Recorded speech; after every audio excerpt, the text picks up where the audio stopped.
We did. We don't do this very often, but we had a lovely project actually. It's now about 15 years ago in the Caribbean, in an island called Nevis, which is a delightful place.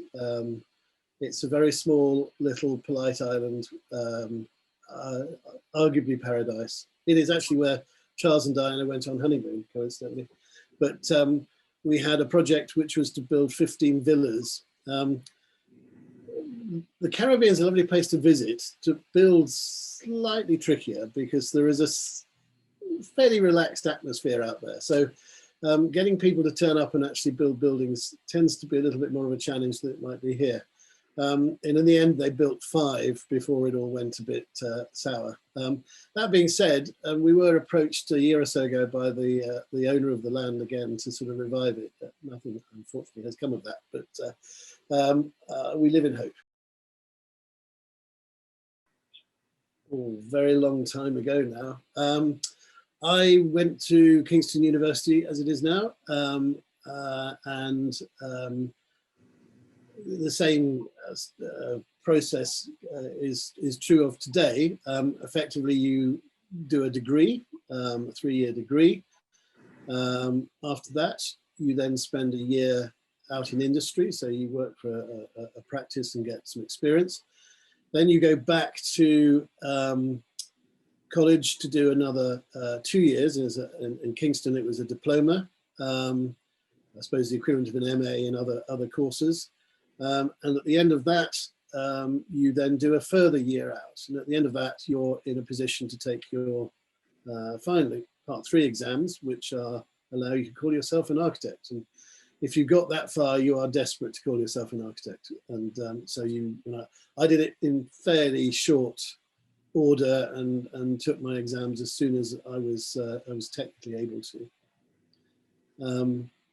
Then I was actually invited back the year after to become a tutor in the first year at Kingston, which was a great year. Half the students were older than I was, which is slightly embarrassing, but it was a great experience. And I did various other teaching posts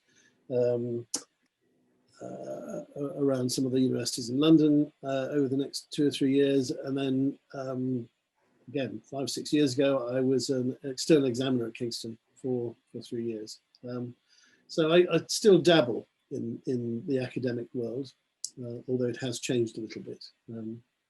So when I was a tutor, there were 50 students in a year, and there was what, 7 tutors. So you had 5 students max to look after. I think now it's completely the reverse. I think it's 50 students to 1 tutor, it seems. But anyway, that's the way of the world. But I think to be an architect, you've got to enjoy what you do. I had the best time ever, and loved every moment of it. Actually, in retrospect, it was great to be out in the real world as opposed to being a student. And at the time, you were quite well paid. But also being given that ability to think about architecture without the pressures of the commercial world. So it was a part-time tutoring for most of the time. So I was sort of 3 days a week as a jobbing architect, and then 2 days as a tutor at Kingston. That was actually a really nice balance. And I say, again, actually probably my favorite year, the year I met my wife, I would hasten to add.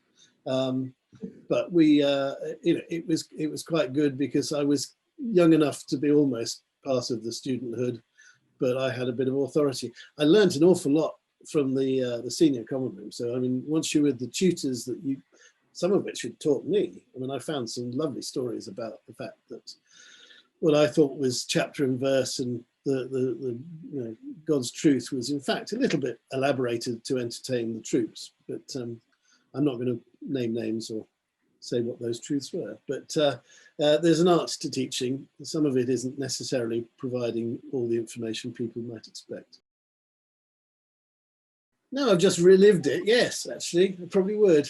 I think the world has changed. I think because everybody's got lots of time to analyze things far more than they perhaps should. Architecture is taught in a different way. So, I mean, one of the more interesting parts of the architectural education system is a thing called a crit, which perhaps most students should go through now and again. At the end of a project, you basically put your proposal up on a board, and the whole student body of your year, and in fact the whole school, if they fancy turning up, your tutors, and then they usually have a few visiting tutors, come in and slag you off. Basically, they challenge your proposal. So you put it up there. It's, you know, you've been up till midnight, or usually 4 in the morning, and all of a sudden all these people are out to get you, and you've got to sit there and defend yourself. So it's a bit like barristers having to sit go to the theatre to learn how to be orators. You learn quite quickly whether you're up to the job of protecting your ideas and fighting for them. Some more successfully than others, I hasten to add. Trick is not to cry, I think. Thank you. How did your previous architectural... Well, effectively, it's all to do with relationships, this business anyway. But effectively, H&C Architects, which have been in existence for about 30 odd years, one of our main clients was in fact a combination of Shaw Associates and Ibex, which were owned by the Hussein family as developers. And we did quite a lot of work for them over the years. So we built up quite a strong relationship. And Zahid, when he first mooted the idea of this ABS, seemed very keen on having architects as part of the team, because property clearly is, and nurturing property for clients is certainly something he considered to be very important. He took about a year to persuade me, I hasten to add, because it's a very new concept, and I don't think there are any other examples around the world where you know, there's a group practice, a multidisciplinary practice, which has the particular skill sets that we have in place. I'm aware of architects that have on their payroll lawyers and accountants, but to work as a sort of collaborative team is a very unique structure, and in my mind has proved to be very useful. Certainly broadened my perspective of the commercial world. I'd like to think we've done the same for the accountants and the lawyers, make them a bit more creative possibly. But having a sort of high level of expertise in both the world of law and finance on tap has served our clients very well over the last 4 years that we've been part and parcel of Z Group.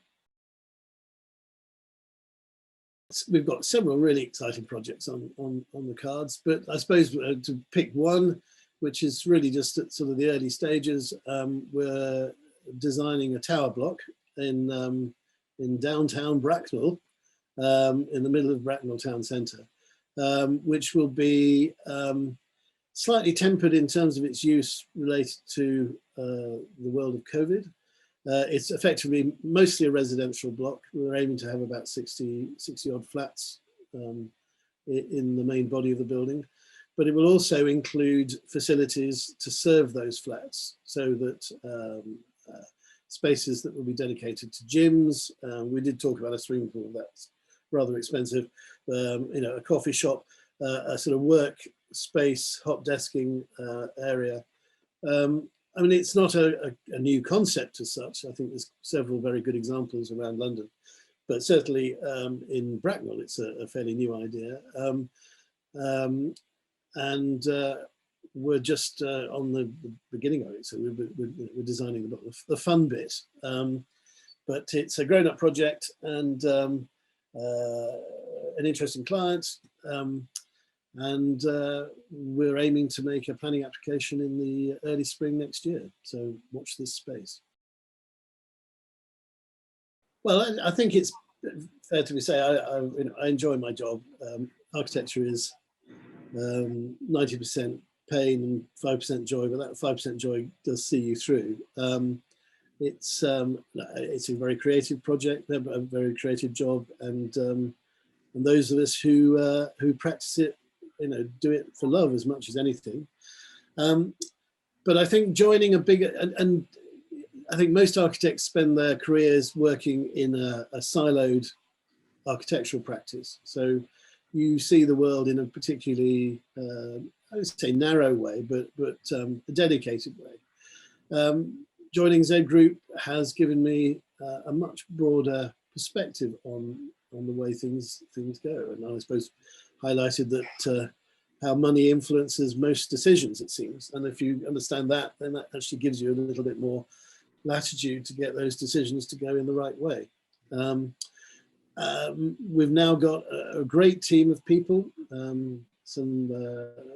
which is a shame that we're not sitting in the same space as we were this time last year, but they've raised to the challenge in a really impressive way, and I'm very proud of them.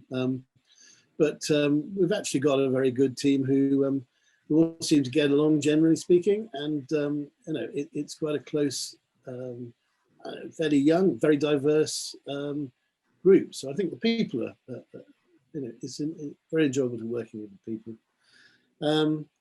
And I think the challenge going forward is that it's not a finished project. This multidisciplinary practice, ABS as we call it, it's got a lot of potential, and I wouldn't say it's untapped, but we are moving towards different ways of doing business, and being able to serve our clients in a much more comprehensive and broad way, so that they can have a one-stop shop for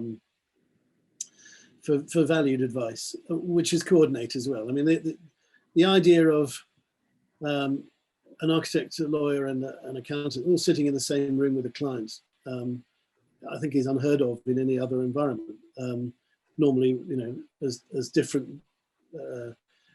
persuasions, we all go off and try and compete with each other for our client. But if you just sit down with a client and you establish what his challenges and what he wants to try and achieve, by the end of a meeting with the three of us, you tend to have the solution without having to wait weeks to go round in circles. And that is an amazing, it is a really useful tool. And we hope to develop that going forward.